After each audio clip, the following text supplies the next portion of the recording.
Isa sa mga hindi malilimutang pangyayari sa buhay ng veteranang aktres na si Dina Bonnevie ay nang siya ay maaksidente habang papunta sa taping noong kalagitnaan ng dekada 80. Noon ay isa siya sa mga pinakasikat na leading lady ng pelikula at telebisyon, kaya't labis na ikinagulat ng marami ang balitang ito. Ayon sa mga ulat, sakay si Dina ng sasakyan patungo sa location ng kanilang taping nang nawalan ng kontrol ang driver at sumalpok ang sasakyan sa konkretong bahagi ng kalsada. Malakas ang impak ng banggaan at nagdulot ito ng matinding pagkabigla sa lahat ng nakasaksi. Sa kabutihang palad, minor injuries lamang ang tinamo ni Dina, ilang pasa, galos at kaunting pagkabugbog. Agad siyang isinugod sa ospital at doon ay binantayan ng kanyang pamilya at malalapit na kaibigan. Isa raw sa mga unang dumating ay ang kanyang mga mahal sa buhay na labis ang pag-aalala.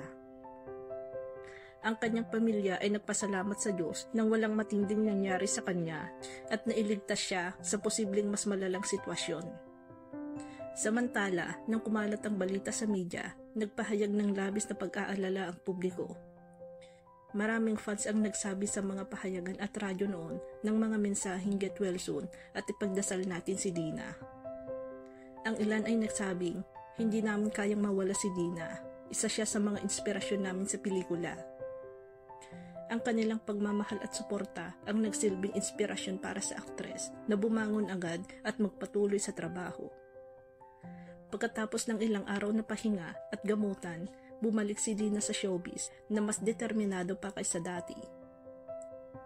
Ang kanyang pamilya ay nagpasalamat sa Diyos nang walang matinding nangyari sa kanya at nailigtas siya sa posibleng mas malalang sitwasyon.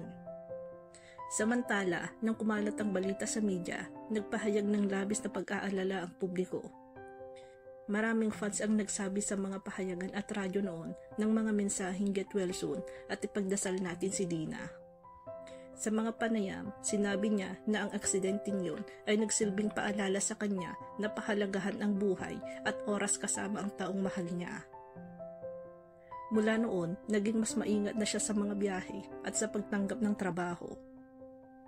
Ang pangyayaring ito ay naging patunay ng kanyang katatagan, hindi lamang bilang artista, kundi bilang isang babae na kayang harapin ang anumang pagsubok. Hanggang ngayon, nananatili siyang isa sa mga iginagalang na aktres sa industriya at patuloy pa rin nagbibigay inspirasyon sa mga bagong henerasyon ng mga artista.